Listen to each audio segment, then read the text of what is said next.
Hello. Good morning to all of you watching in New York and the East Coast. Not exactly sure if I am live right now. Yes? Am I? Answer.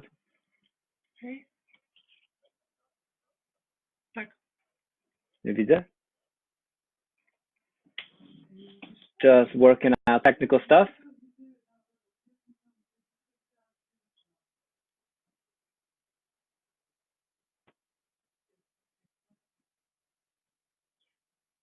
It's good.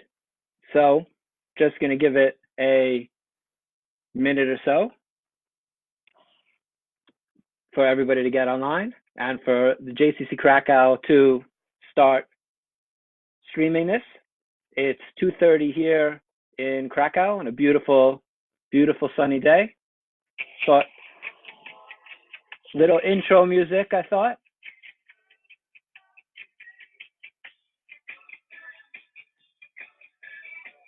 Don't stand still.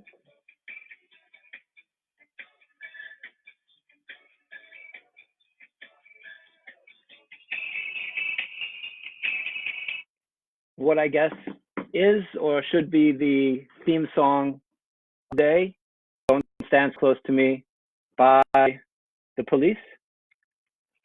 In these difficult times, I think we always need to find some humor where we can get it and take things seriously, but as always, not too seriously. Oh, Ava Hussein, we have someone in from Melbourne. Hi, Ava. Very nice to see people all over the world tuning in. Maybe we'll go a little bit just in terms of good morning, Sue Ellen in Cleveland. Go through a little bit of just the basic overall situation here in Poland. I think things are different all around the world. Hi, Diane in Massachusetts. Things different all over the world. Give you a little update of how things look here in Poland. Poland is actually very early in terms of dealing with the crisis. Before there were many cases here, and there still aren't that many. I think we're at 325 cases as of now, but schools have been closed all week. Restaurants have been closed. You can take food away. Most of them are still closed though.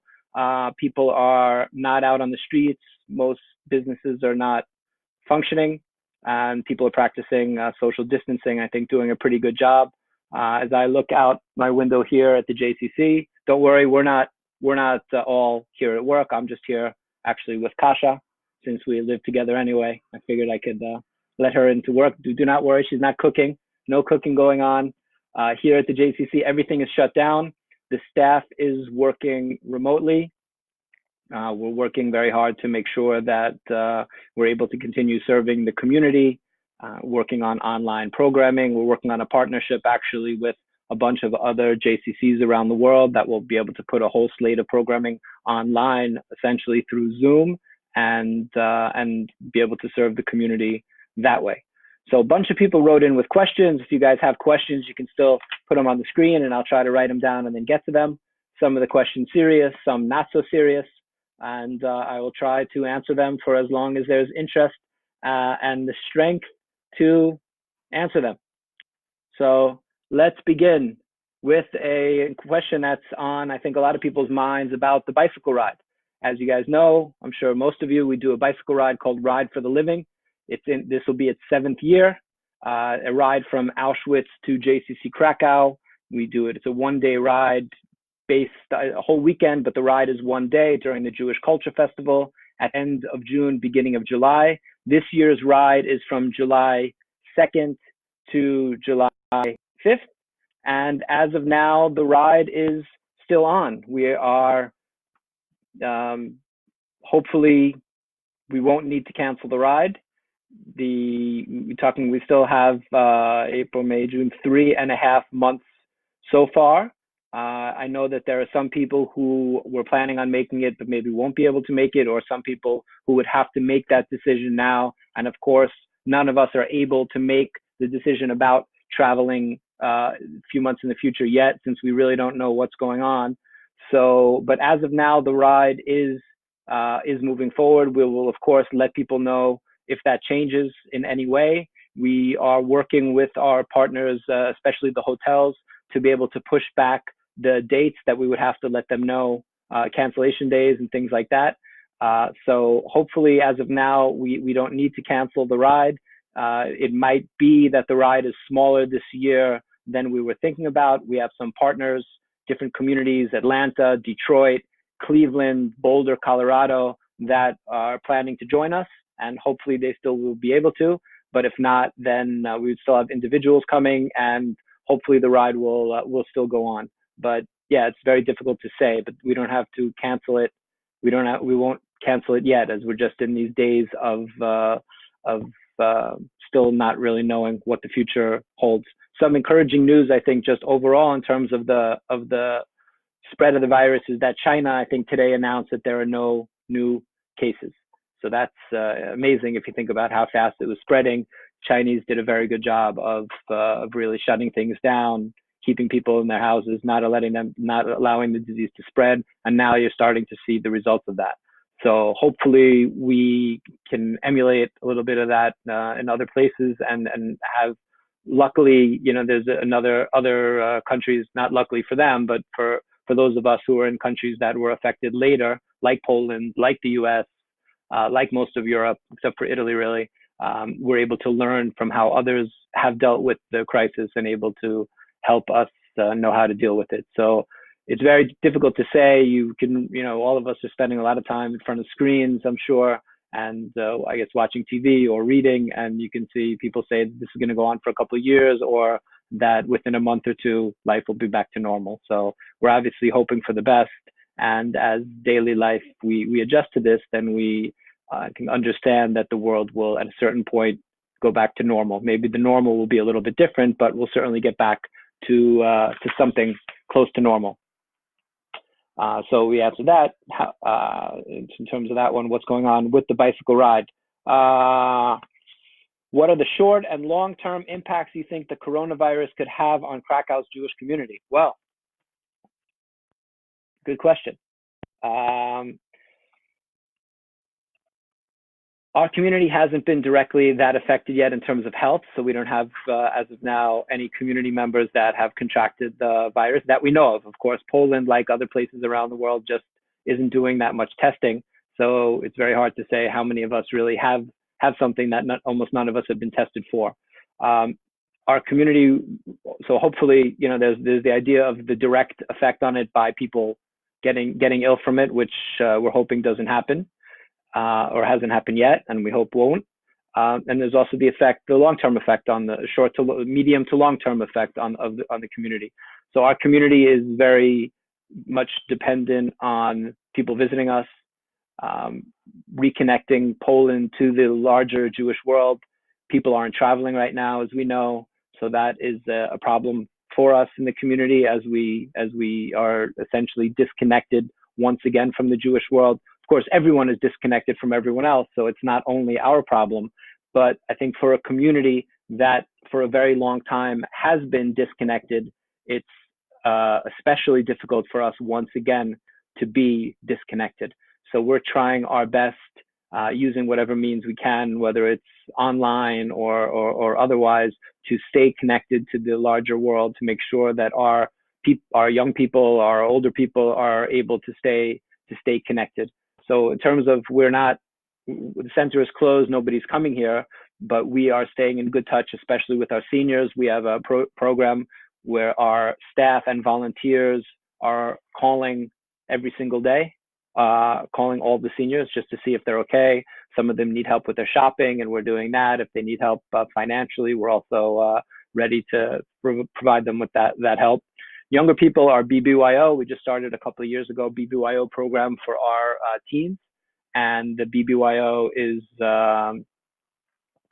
up and running with a lot of great programs that BBYO International has set up. So that's an example of an organization that's done a very good job of getting things up and running and making sure that its constituency is being served. So we're very much working on that. But yeah, everything is really very much up in the air. It's I think that these questions about our community are true for really almost any community. What's going to happen with other communities? Ours is a particularly vulnerable community because we're a small community, because we're dependent on growth, that people need to reconnect after finding out about their Jewish roots and get involved. And of course, nobody is walking in these doors. We're not able to help any of the people who are still finding out they're Jewish. So that's something that we're not able to do.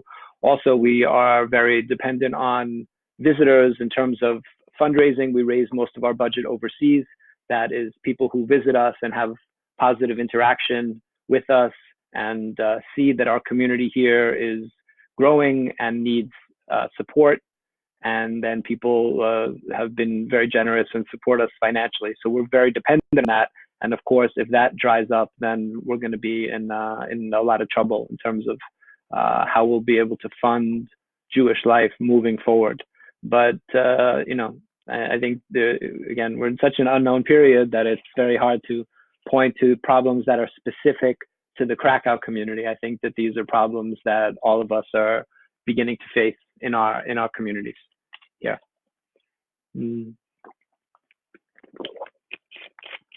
Another question, a little less taking a different tack. What are my favorite Polish foods? So I am a terrible eater. Of course, the irony of that being is that I live with a chef who's a wonderful chef, and I'm the world's worst eater. Besides being a vegetarian, I'm a picky vegetarian and don't really eat vegetables the way that I should. I do have I drink a lot of my vegetables and fruit. So I have a fruit and vegetable shake every morning. So that's how I get a lot of my greens. I do eat salads, but I'm not really if you're a vegetarian, you should eat lots of spinach and broccoli and a lot of these things that I don't necessarily eat. So I'm a tough eater to begin with.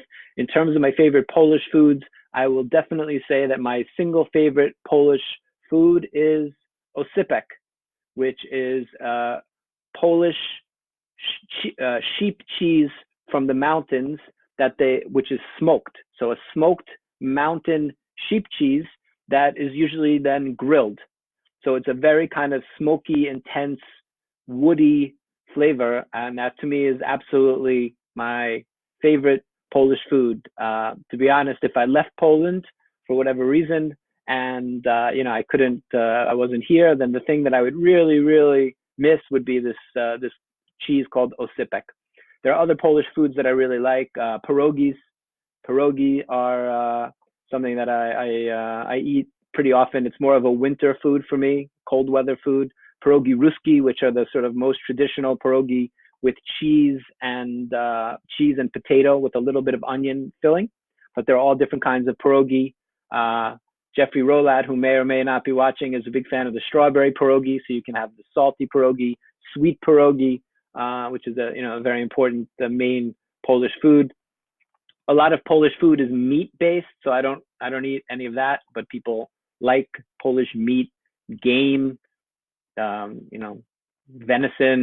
and duck, and some of the more sort of hardcore meats are popular here in Poland. Ham and kielbasa and all of that. But I have to say that I've been a vegetarian for a very, very long time, and I've never tried any of these Polish meats. Poland, I should say though, as besides Polish food, Krakow certainly has gotten a lot better in terms of what it offers. The restaurants here have really gotten, I won't say they're New York good. As a New Yorker, I won't say anything is New York good in terms of restaurants, but the restaurants here, ethnic foods have gotten really much better. You have really good pizza and falafel, and Thai food has become good in Poland. There's a zillion Indian places that have opened up, which is surprising. There's just a ton of Indian food in Krakow. On Starowiejna Street, which is one street just around the corner from the JCC, I think you have about 5 or 6 restaurants, just Indian restaurants on this one street, which is not very long, maybe a quarter-mile long street. You have 5 or 6 Indian restaurants, which is a lot. So Indian food having its moment in Krakow, and it's become a lot easier. I've been here for 18, almost 19 years, and it's certainly become a lot easier to be a foreigner in terms of, or just living here in terms of the restaurants. What am I? Question from Jody. What about my time as a lifeguard? Good question, Jody. My time as a lifeguard. I don't know how interesting that is for everybody, but I will say people ask me about my job here in Krakow, I say being the executive director of the JCC is the absolute best job in the world, except for one job that I had, which was the lifeguard on kibbutz Yotvata, where I was the lifeguard 1994, 95, 96, 97, I think, ish, before I went to the army. And it's a beautiful pool and a just absolutely spectacular location and sort of the central meeting point of the kibbutz. And there's not a hell of a lot to do in the middle of the desert in Israel. And there was even less to do in the middle of the desert in Israel 25 years ago. So being at the swimming pool and kind of running the pool was a lot of fun, and got a lot of sun. You guys who know me know that I really like the sun. I do manage to get sun here in Krakow. My window, which I'll show you. You see there's my window. You see now it gets a lot of sun, and I sit on the windowsill to the chagrin of everybody who walks by and people who work here. They think I'm going to fall off the windowsill, but I haven't done it yet. But I need to get my sun, and definitely living on the kibbutz, being the lifeguard in a place where the temperature was 110, 115, more or less every day in the summer, was excellent time to get a lot of sun. That was a good time for me. Good times on kibbutz Yotvata. Another question about Yotvata. So Daniel Margulies, who is out there in, I'm thinking, British Columbia, Vancouver, I think he's somewhere there, but I think it's a little early for him to be up this morning. But he asked about my journey from Yotvata to Poland. How did I get from Yotvata to Krakow? So I was a lone soldier in Israel in the army from 98 to 2000. And during that period, I lived on Yotvata, which is a beautiful kibbutz in the desert in Israel. It's famous in Israel and all over. Visitors, people who also visit Israel for its dairy products, for the chocolate milk, Shoko Yotvata. So it's kind of a well-known, very successful, beautiful kibbutz in the middle of the desert, half an hour from Eilat.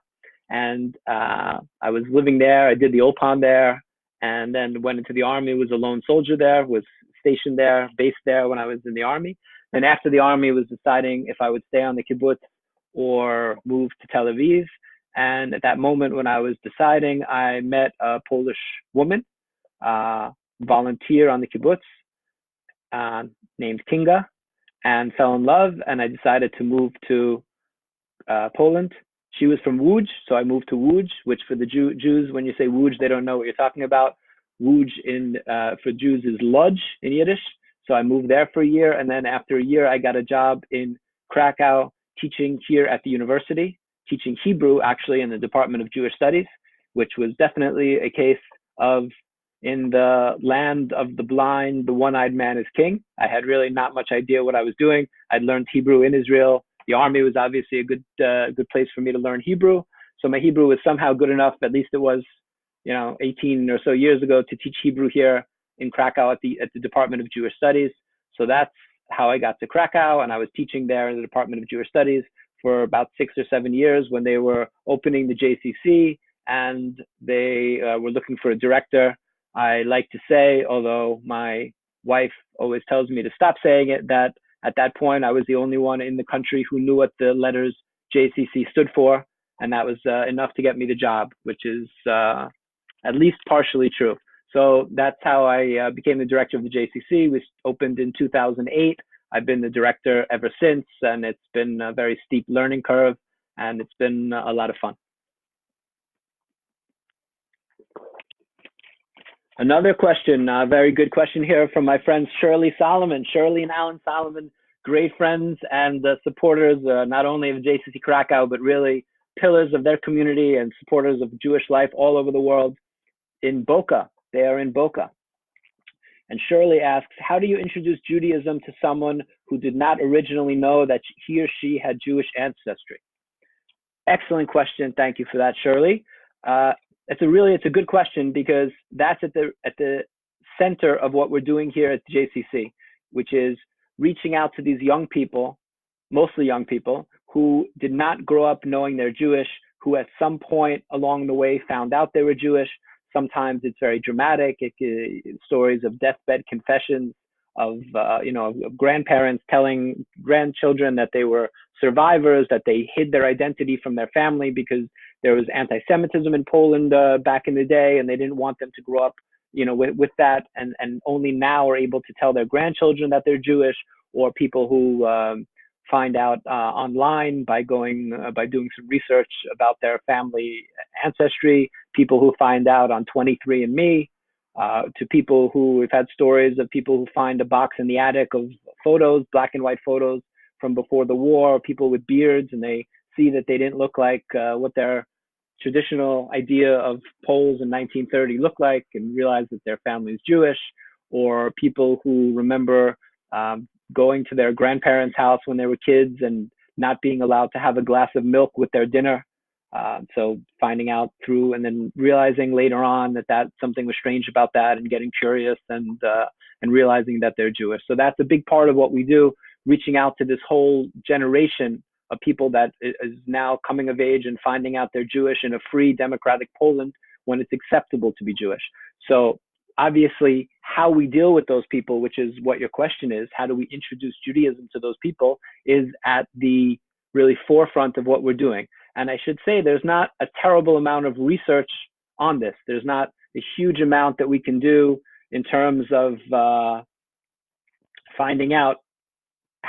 figuring out how to do it. That, I'm just seeing all my, can Kasha share a recipe, strawberry pierogies. I'm seeing all, I didn't see that. I can scroll down and see the 10 zillion comments on the left side. Thank you for all the comments.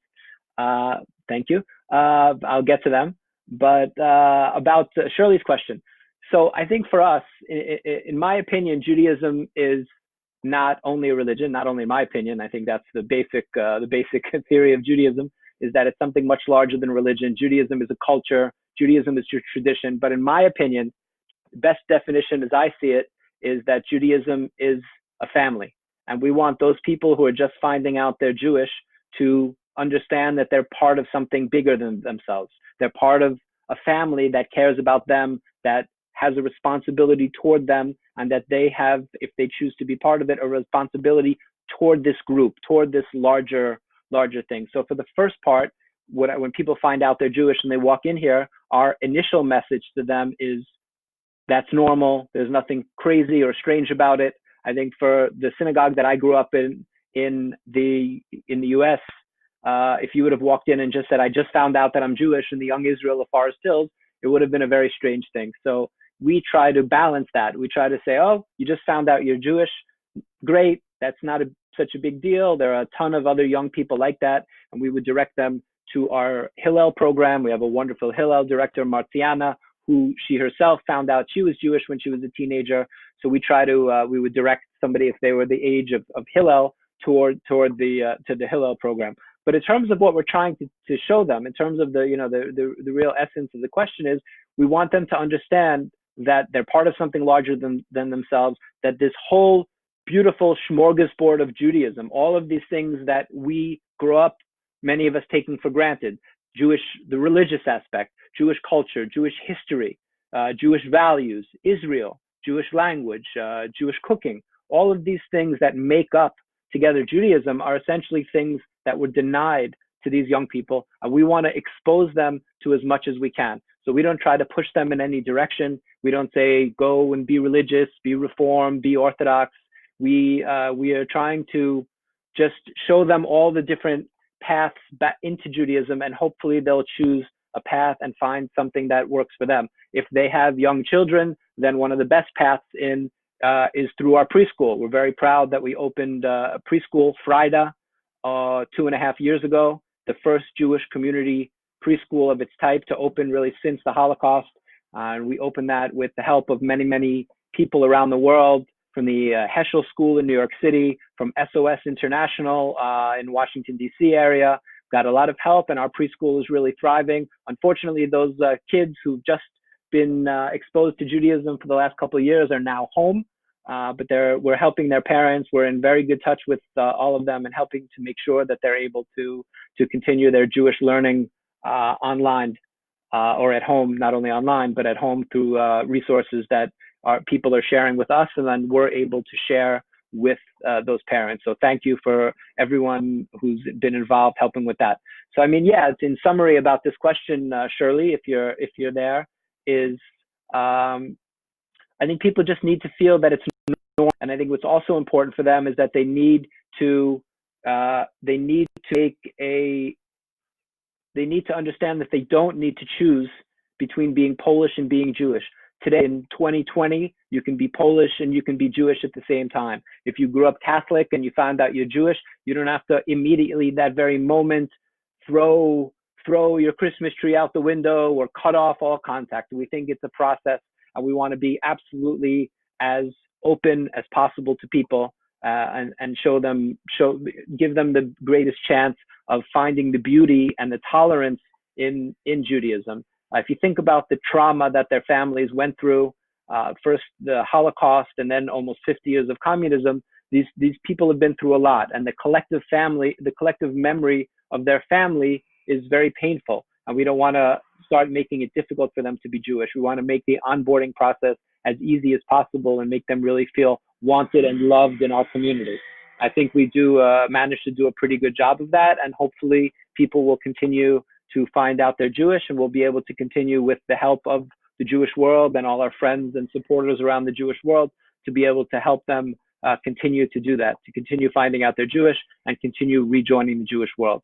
And, we see the success of our community as not only the members that we have at this point, over 700 Jewish members living in Krakow, but the real success are people that find out they're Jewish and also go and lead Jewish lives and move other places. We have people that have found out they're Jewish and kind of become Jewish through the JCC and living all over the US, all over Europe, living many in Israel. And it's really another metric that we use to judge our success, is how many people through our institution have really become Jewish. And it's really no greater satisfaction, as you can imagine, for me working here at the JCC and for all our staff and for all our volunteers here, both including our many non-Jewish volunteers, to think of these people that were cut off from the Jewish world, disconnected from their own heritage, and now through the activity of our whole team of the JCC and people helping us from around the world are now living Jewish lives once again and reconnected to something that had been taken away from them. So, all of you out there really deserve a huge thank you. We try as much as possible as an organization that's really dependent on support from others, both really not only financial support, of course, that's part of it, but also in terms of assistance and in terms of just being there for us as an institution and a community, how much we really have a lot to thank you for. So thank you. And especially at these difficult times, it's, I think, important for us to, as much as possible, to thank each other and to let others know how much we appreciate them, especially as many of us are home and we have a little bit more time. And one of the good ways to use a little bit of that time is to help make others feel better and feel appreciated. So thank you to everyone who's been through these 12 years of the JCC, who's been there to support us. And on a personal level, I started this job without any clue of what I was doing, and I've gotten a lot of help over the years. So thank you for that.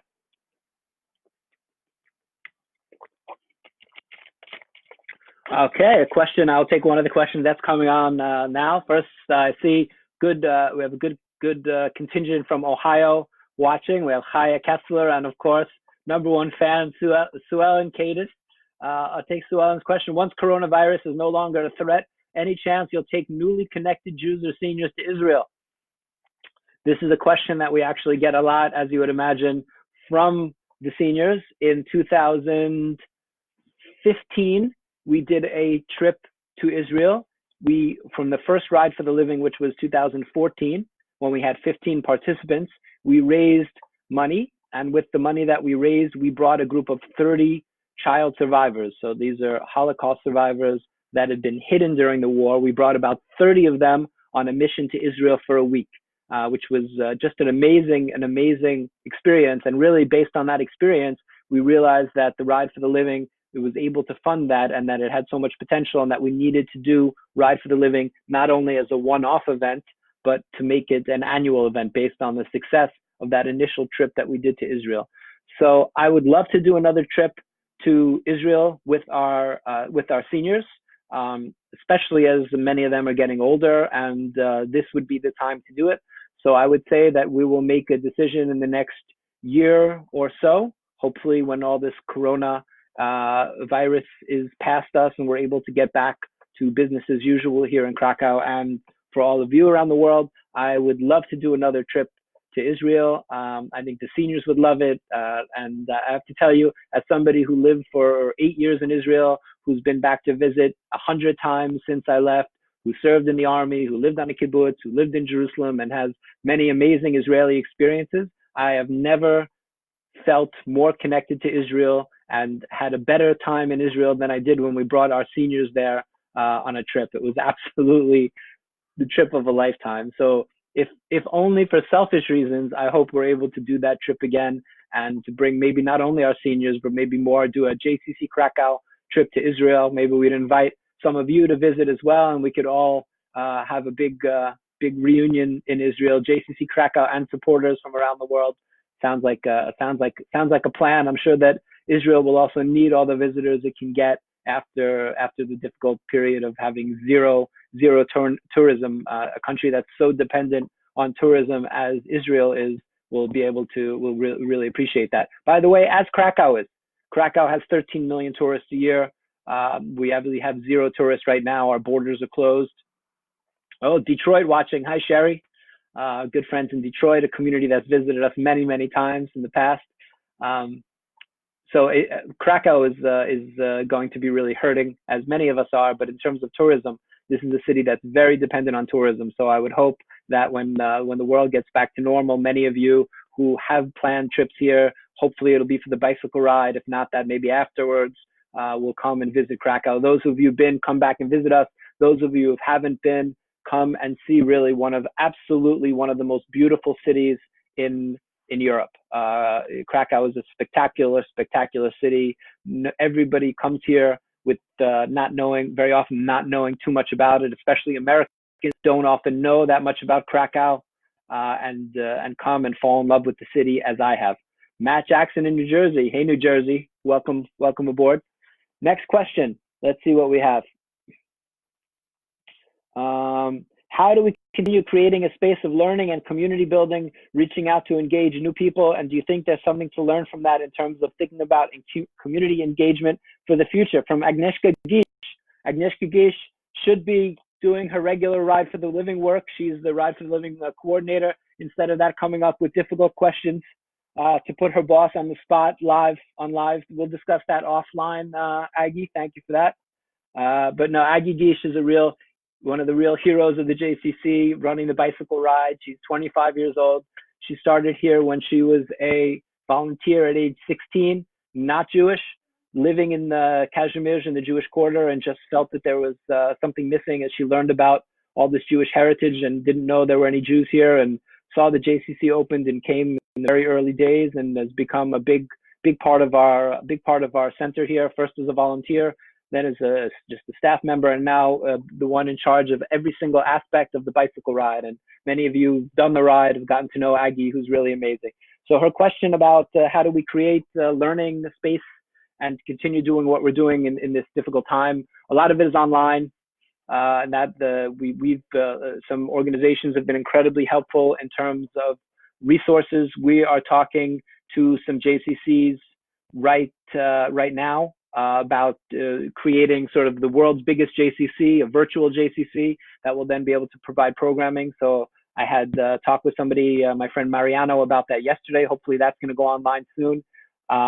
In terms of engagement, the difficulty is that for our community, the specific difficulty is that our JCC is really so central to people's lives.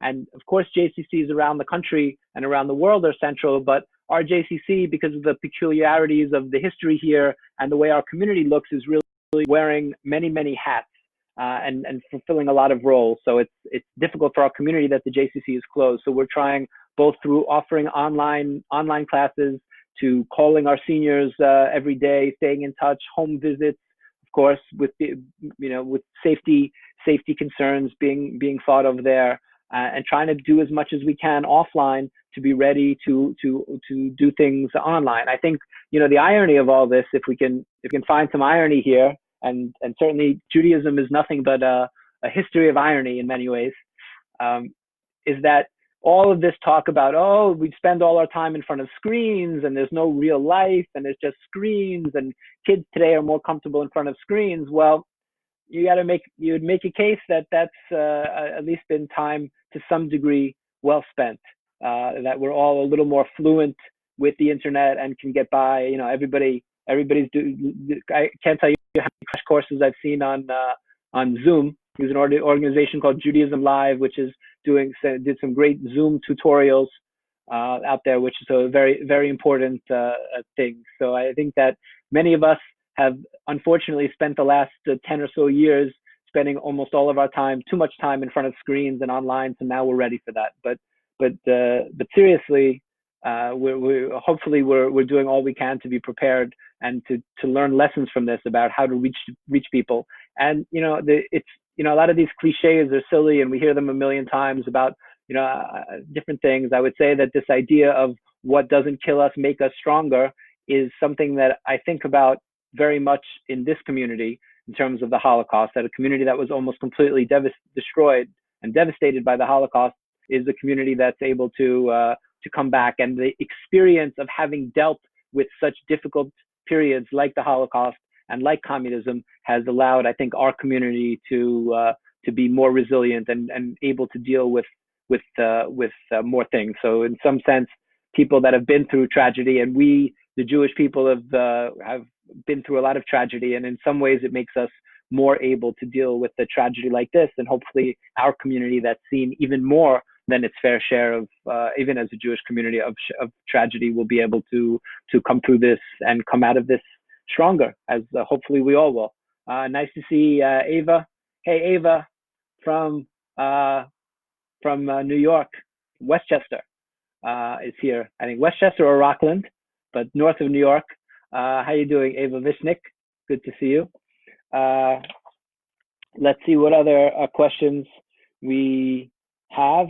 There were some other things people asked about. I posted some things semi-jokingly about obtaining street signs, legally and otherwise. Some of you know I do have a bit of I can show you a little bit of it here. Some little bit of street sign. In case there are any authorities watching, I shouldn't show too much of that. I do have a bit of a street sign collection that I've been collecting over the years. Good friend of mine from New York got me started back in the 80s, Jarrett Tipierre. Jarrett, you're watching, hello. Started a little bit of an obsession with street signs, and since then I have to say that I've been collecting street signs in 3 countries, have, I don't know, 50, 60, 70 signs or so, a traffic light, a functioning traffic light here in my office. And everybody, friends of mine, know that if they come across a street sign somewhere and are able to acquire it, hopefully legally, but let's not discriminate against people who take the law into their own hands in terms of street signs. As long as you're not taking a functioning stop sign or traffic light off a corner or something like that, then if there happens to be a sign laying around, I wouldn't be upset if you took that and sent one over to me. So thank you for that. So I do like to collect street signs. It's a kind of a fun thing to collect, especially in different countries. I of course have a bit of obsessive personality, so when collecting, in my case, becomes a bit of an obsession. So yeah, Peter Mesnick. Hi, Peter. I visited Beth Shalom in Needham, Mass. Yes, I did. My good friend from camp and from Forest Hills, Matt Fogelman, it was on the board there and brought me over. So to Beth Shalom in Needham, love to do a Zoom session where I present. I would love to, Peter. Let's do a Zoom session. If anyone else is interested, although God knows after watching this one why you'd be that masochistic to subject you or your community to this, but if you would like me to do a Zoom session with your community, if you visited here, if you were planning on visiting and haven't been able to, then I would love to do that. Give me something to do besides stealing signs and torturing Kasha. So I'd love to do that. Oh, Linda Crar from Canada. Hi, Linda on the job. Larry Cadis from the CADI. the illustrious Cadis family in Cleveland, longtime friends and supporters of the JCC and good friends of mine personally. Shuls in Cleveland are closed because of COVID-19, or they closed to more than 1 million in Krakow and Warsaw. Shuls are open in Krakow and Warsaw. I spoke to Rabbi Shudrik, the chief rabbi of Poland, who's based in Warsaw, that the davening is still going on. They are practicing their social distancing. In Krakow as well, the Chabad synagogue, the Isaac synagogue, is still functioning. It's across the street from my house. So I do see that that's going on. Of course, synagogue attendance is way down everywhere. And I think that many of the non-Orthodox denominations are starting to go online with that, which I think is a very smart way to do that. But Krakow there are synagogues going on. I am honored. Marcel Zielinski is online. Really, if we talk about, we don't use the word hero too lightly, but for many of us watching and for many of us here in Krakow and participants in Ride for the Living, Marcel Zielinski, age 85, 4-time participant in Ride for the Living, who is from Krakow, who really is one of the inspirations of the ride, is online. I do see you, Marcel. Special shout out to you. And I am very excited to be able to ride next to you once again, hopefully this summer with the Ride for the Living. Matt Jackson is asking, have they canceled the Jewish Culture Festival in Krakow this summer? They have not. We are in good touch with the festival as of now. It is not canceled. Of course, the bicycle ride is during the Jewish Culture Festival, and we are busy planning our events, still bringing guests from all over the world. Hopefully that will still happen. So we'll keep you up to date of that, which is also a nice thing of the bicycle ride, because if you come for Ride for the Living, which this year is from July 2nd to July 5th, it is right in the middle of the Jewish Culture Festival, so you're able to participate and partake in the world's largest Jewish Culture Festival. This will be the 30th edition of the festival in its 32nd year, the world's greatest Jewish Culture Festival here in Krakow. And you get to do the bicycle ride and be part of that at the same time. Benji Lovett, also known as Funny Boy. Benji Lovett, quarantine comedian Benji Lovett, who is he just loves his lime green JCC Krakow t-shirt. Actually, Benji, that's JCC green. Lime green is not exactly the color. What other apparel is available to promote my favorite Jewish center? We do have t-shirts, as Benji said, green t-shirts as worn by Benji Lovett and the Pope. There are also, what else do we have? We have keychains. We have Hillel sweatshirts. Hillel Krakow has a very nice sweatshirt. You can be in touch with us for the sweatshirt. We have different posts available, and whatever you'd like us to make, we can pretty much make for you. If there's any ideas about what other swag you would like to see, we can do that. But our JCC t-shirt is really the iconic t-shirt. I'm gonna, 1 second, I'll be right back.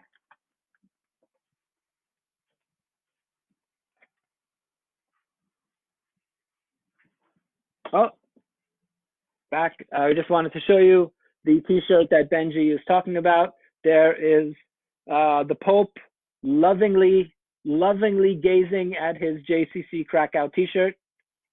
Available online. We will send that to you if you'd like one. We do understand that the Pope does wear his t-shirt. Of course, he doesn't wear it for his official mass or anything, but when he's at his summer residence, Castello Gandolfo, I believe, he does wear it.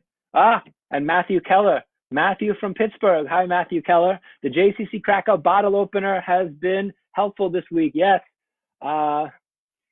Very true. We have a bottle opener, which I think people have been getting a lot of use out of. So if you've used the bottle opener, if you've broken your bottle opener, of course, it's a very sturdy bottle opener. But if you've been opening a lot of bottles, a lot of beer this week with the bottle opener and need a new one, let us know. We will we'll send one out to you. Benji Lovett thrilled with his shout out, saying it's the highlight of his week. I don't want to say what that says about your week, Benji, but thank you for that. Chuck Fishman, world-renowned photographer joining us. He prefers his black JCC t-shirt. Chuck, you're an artist. Of course, you prefer the black t-shirt. You do a lot of your photography in black and white, so it goes to say that you would like your black t-shirt better. I'm a green t-shirt guy. Other things I can talk about: Star Alliance airport lounges. Back in the day when people flew, I used to fly a lot, and I'm Star Alliance. The best way to fly to Poland is generally on Lufthansa or Lot or Austrian Airlines. So I am very firmly Star Alliance, which for you Americans, that means United. And I happen to be married to somebody who, luckily, when I travel a good time, probably half the time, Kasia travels with me. And Kasia loves lounges. She is absolutely obsessed with airport lounges. So I have to go to every single lounge. I should tell you that in Heathrow, I forget which terminal, maybe the Queen's Terminal, I think Terminal 2, I think, there are 5 or so Star Alliance lounges, maybe even 6, Singapore and Air Canada and LOT and Lufthansa. And Kasia and I once went to every single lounge to test them all out. So I have become a bit of an expert on Star Alliance lounges. I should say the Star Alliance, the Swiss Air lounge in Zurich is a personal favorite. They have pizza all the time. And I do like the Lufthansa lounges because they have pretzels, the big German Bavarian type pretzels. The one with cheese is very good. I usually go there and have like 5 or 6 of them, which is way too many and not great for my stomach. But I'm a big fan of those big soft pretzels, which you don't really find in Poland. So they do have them in the Lufthansa lounge, and the pizza in the Swiss Air lounge is very good. So that's my advice in terms of we have to be optimistic. And once again, we will fly. Although looking at Boeing stock below 100 today, I think that the world does not feel that we'll be flying anytime soon. And Vicky says, and the candy. I'm not sure what Vicky Warner means with the candy, but she will certainly let me know. Jewish festival in May. The candy from the lounge. Oh, that's what you're talking. Thank you, Vicky. That's true. Wait a minute. I will show you. 1 second. There's excellent candy in the Lufthansa lounge. You're supposed to take a couple. If anybody here is from Lufthansa, please turn away from the screen for a moment. Lufthansa candy. These are sugar-free coffee candies. The brand is Vivo. I'm not sure if they are available anywhere for sale. As far as I know, no. But every time, the beauty of going to the lounge is in the airport in Frankfurt, you have a bunch of different lounges, and if you have time, you can go to many of the lounges. I have 1 second.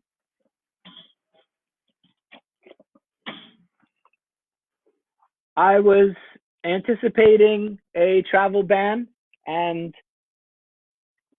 poor Kasia, I tortured Kasia and dragged her to many different lounges. We pretended not to be together so we could each steal as many candies as possible.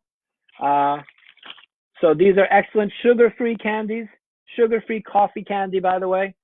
Highly recommended in the Lufthansa lounge. Jeffrey Rolat back. Jeffrey, you had your shout out earlier, my friend. Gary Mossberg, Equinunk in the house, Camp Equinunk.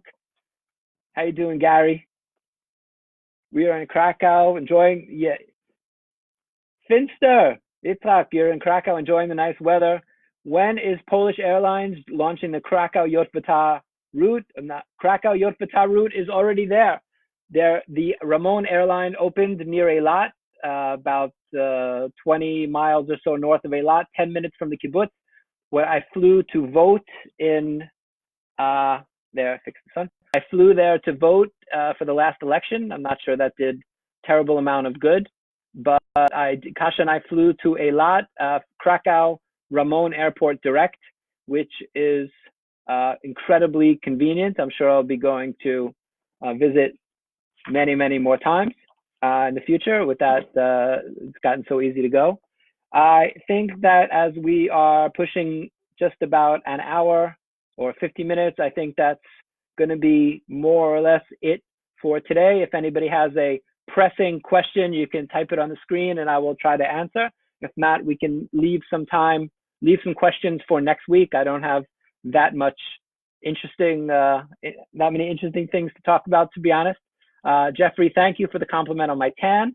The tan did come from Israel, and I've been sitting, as I said, on my window. It's never real, only real tan. Keep things natural. Great. We're going to look into the technology. It could have a guest next week, looking to bring somebody on camera with me, or a remote guest. Actually, here's a guest, Kasha Leonardi. We are, hello. Kasha has said we are not allowed to practice social distancing. So at home, we are not distancing. Kasha and I, our dog, are very socially close. So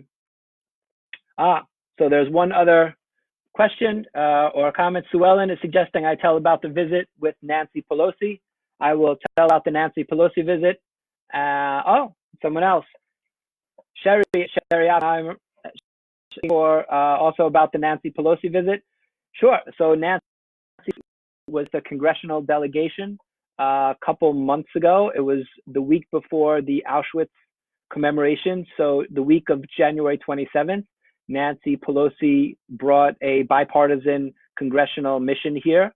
They came here to Krakow. We spent some time with them, 6 congressmen from the US. And then we went over to the fragment of the ghetto wall that's still remaining, and we placed flowers there together. It was absolutely amazing. Nancy Pelosi is absolutely a hero, an amazing, strong woman leader, phenomenal, amazing, strong woman, amazing, strong leader, role model for all of us. Just somebody that just being in her presence for me was an absolute treat.